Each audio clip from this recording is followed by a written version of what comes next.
On this week's show, James takes a relaxing, scenic drive to a place that is almost not on the map and revisits Peugeot's glory days in the process. It's coming round again, slowly creeping in, time in its command, soon enough it comes. When was the last time you just took some time out and went for a drive? It hasn't been all that easy to do of late, so if you can just check out for the day and head out on the road, I'd really recommend it.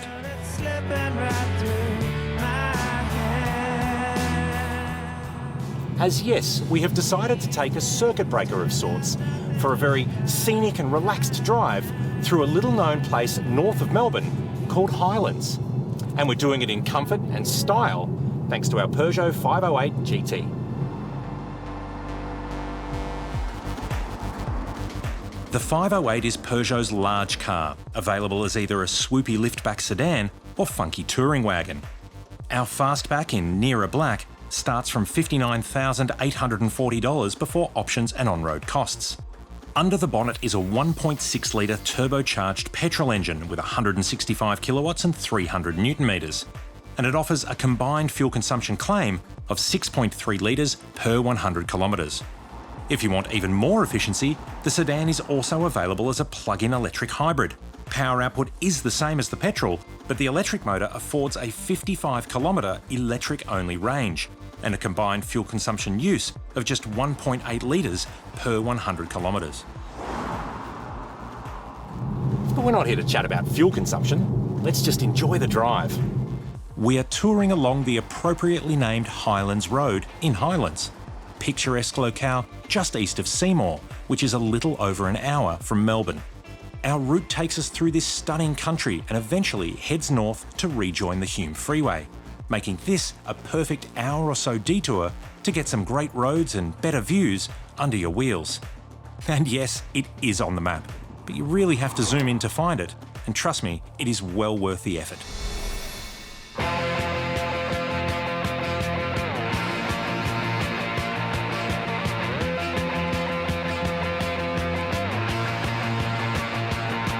The big pug is looking after us too. This very chic interior, note the French joke, is absolutely beautiful. We've got quilted leather, heated seats, even a massage function that gives us options like pâté de chat, which is actually cat's paw.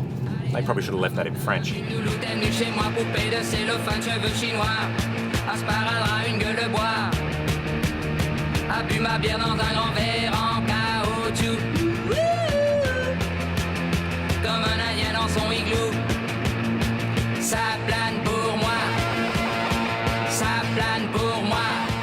Now sure, it's a Peugeot, it's French. There's a few kind of weird bits here and there. You've got the tiny steering wheel, which I know polarises a lot of drivers. I personally really like it. But whatever you have to say, it is a lovely, lovely place to spend time.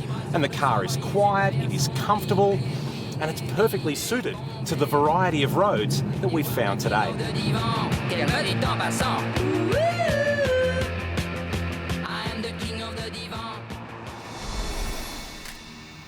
Coming up, James finds the perfect photo spot and our Peugeot reconnects with a famous ancestor. It's a pretty fun visit to the 90s, this thing. All I need is a hypercolour t-shirt and a Nirvana tape, and I've got the whole package sorted out. When was the last time you just took some time out and went for a drive? We've taken our Peugeot 508 on a detour through the stunning countryside of Highlands, about an hour north of Melbourne.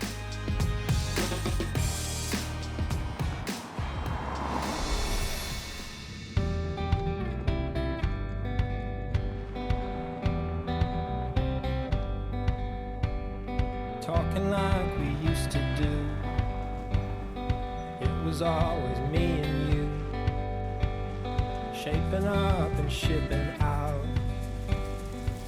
Well, what a great run we've had so far. But before we go any further, we thought we'd stop here at Highlands Junction, where this stone circle is a monument that commemorates some very significant names for the region.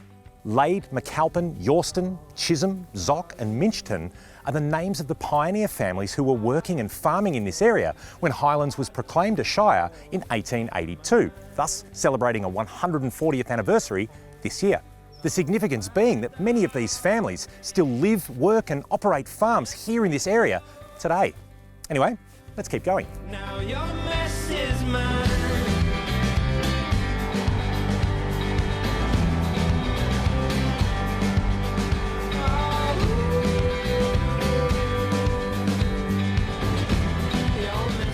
The driving itself has been really diverse. We started off in some more open areas where we wound our way up the mountain. That's moved into some more open stretches and a heavier forested canopy. As to what comes next, I guess it's anyone's guess, and it's what makes this drive so enjoyable is it is a real variety. As we start winding north toward Ruffy, the forest makes way for open, rolling hills and an almost prehistoric landscape.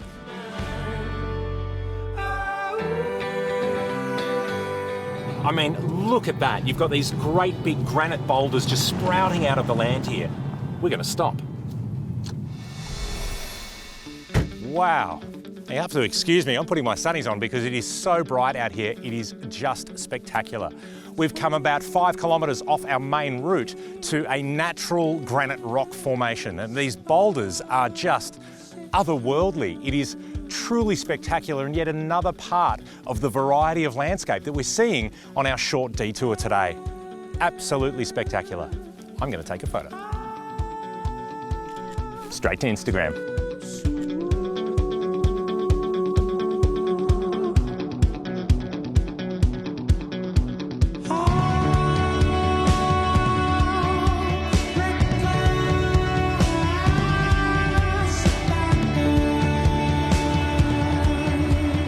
The thing is, the 508 is actually part of a renaissance of Peugeot. It really is an excellent car, and in fact, it was a runner-up in the World Car of the Year Awards in 2019 when it was launched. It was actually a runner-up in its category in the Drive Car of the Year Awards of the same year, pipped only by the value of a Camry.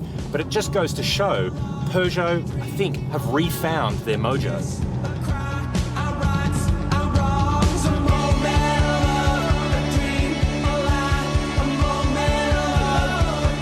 Now that 1.6 litre turbo doesn't sound like a very big engine. 165 kilowatts, not bad. And while it may not be the fastest thing going around, it's pretty light and it's incredibly nimble. So we may not build speed very quickly, but I tell you what, we can really hold it through these corners. The car grips, it is accurate, it's a very, very enjoyable car to drive. And I guess it speaks to that history of handling that Peugeot have been known for. And in fact, at one time, Peugeot were known for having a car that was lauded as the best handling sports sedan of its time, the 405 Mi16. Now, how would that handle these roads? Well, I'm glad you asked. Coming up, James winds the clock back 30 years to experience the best of French driving thrills. This car does not have any air conditioning and it's currently 32 degrees outside. So yeah, it's hot in here. We've taken a detour through the stunning region of Highlands in Victoria, where James has turned back time for some classic French fun.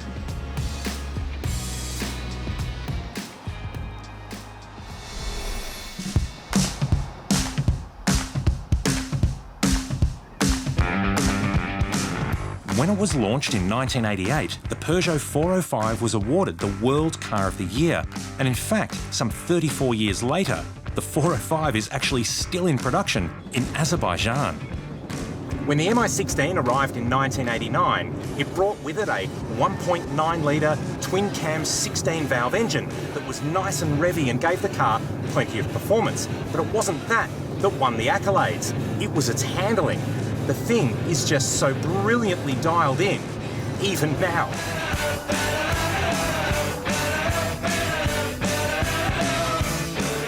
It's incredibly predictable and very, very entertaining. Well, you must be a girl with shoes like that. She said you know me well. I've seen you, little Stephen and Joanna around the back of my hotel. Oh yeah. Someone said to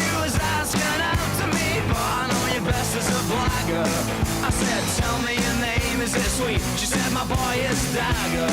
Oh yeah. And one of the things that the 405 really does brilliantly is just this balanced and neutral handling coming through here.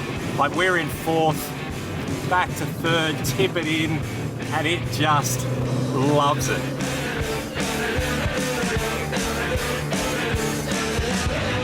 Well, you must be a boy with bones like that. She said you got me wrong. It is so neutral and so predictable.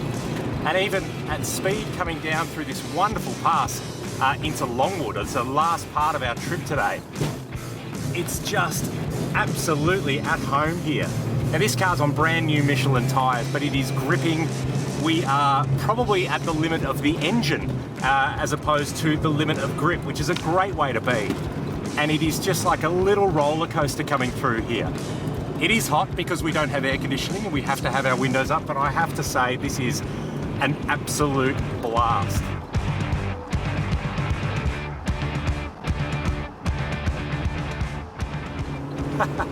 What a great little car. You can hear it revving through, but perhaps, I guess, one of the areas where we've made some of the biggest step forward are brakes. Because you come in, it's still quite a light car. You've got to really commit to slowing down through some of these corners. But I have to say, what a ripper. This does not feel like a 30-year-old car, it really doesn't. And there's no point at where the car's even protesting about what we're doing. It's not squealing, it's not running around. We've got every single bit of grip that this thing can muster. And it's doing a ripper job coming through this section.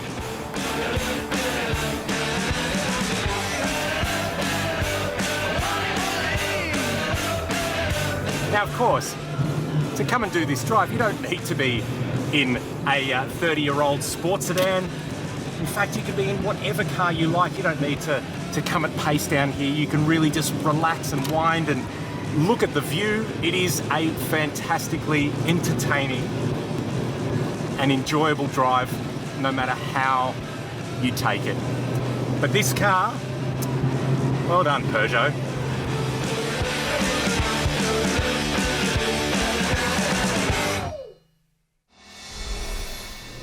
Now for the Peugeot spotters out there, you will note that this is a Series 2 car that has a 2-litre iron block as opposed to the 1.9-litre alloy block. It has a different interior, better interior, that has actually held up really well, considering this car has all but landed on the moon with 322,000 kilometres on the clock. And unlike our 508, there's no quilted leather or massage, but who needs it when we have delicious velour? There's no touchscreen. In fact, I don't even think this one has a radio. It doesn't have air conditioning, and I can assure you of that. But none of that takes away from the sheer joy of driving this thing on these roads. They are windy enough, they are cambered just right, and you can probably hear this thing revving away. It is an absolute blast.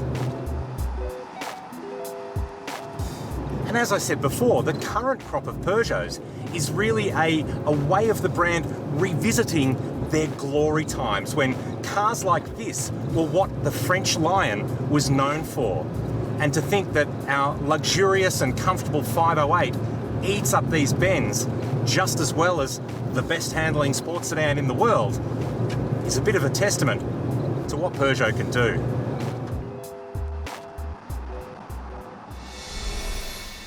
Coming up, James returns to the air-conditioned comfort of the new Peugeot and shows you how to enjoy this sensational scenic detour.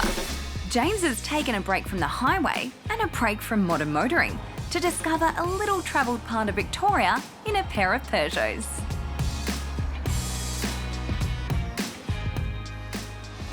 We go together, better than birds of a feather, you and me.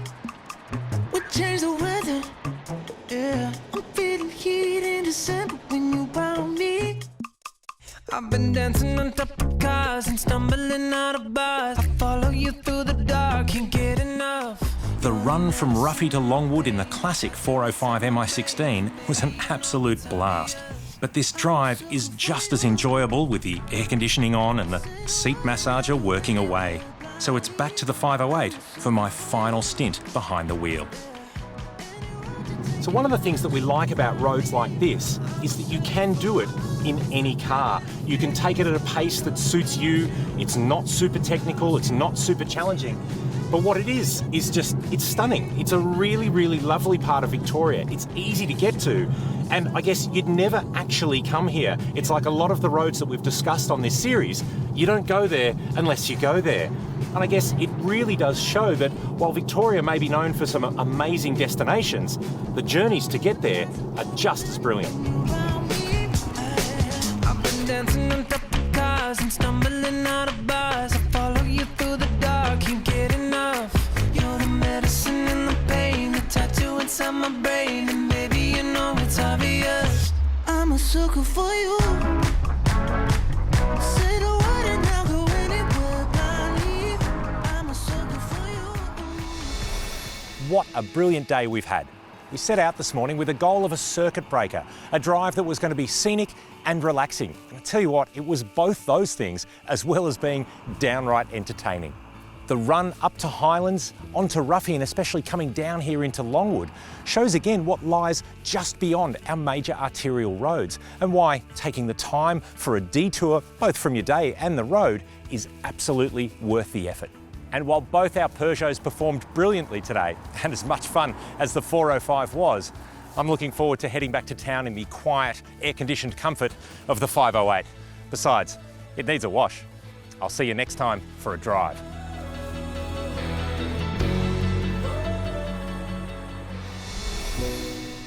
Our Highlands detour started in Seymour, just off the Hume Freeway. We headed east along Highlands Road to Highlands Junction, where we saw the stone circle. From here, we travelled up through Caveat toward Ruffy, which is where the giant boulders are. The final run along Longwood Ruffy Road was perhaps the most entertaining stretch of all and dropped us into the quiet town of Longwood, where we enjoyed a tasty dinner at the White Hart Hotel.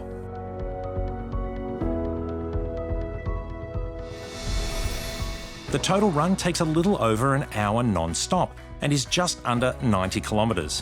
While the direct route along the freeway is about 40 kilometres, we think you'll agree a scenic circuit breaker tour like this is well worth the extra time. Driving an old car doesn't mean you need to drive on old tyres. The rubber degrades with time as well as distance, and it's recommended you replace your tyres before they get past 10 years old, regardless of how far you've travelled. You can see the production date on the sidewall, and it shows the week of the year and the year they were made. For more information on tyres of any age, speak to the team at Bob Jane T-Marts.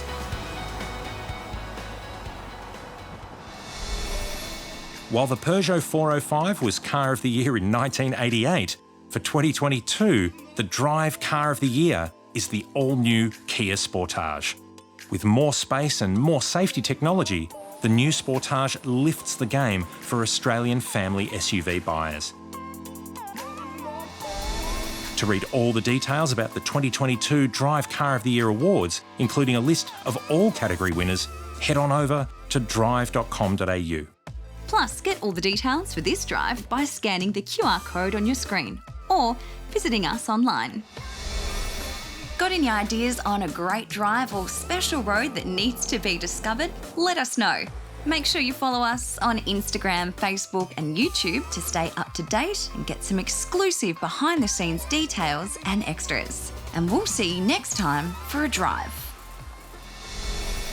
Next week on the show, Trent takes the compact yet spacious Subaru BRZ through a series of national parks and reserves on a journey less than an hour outside our nation's capital. Join us next week for a drive.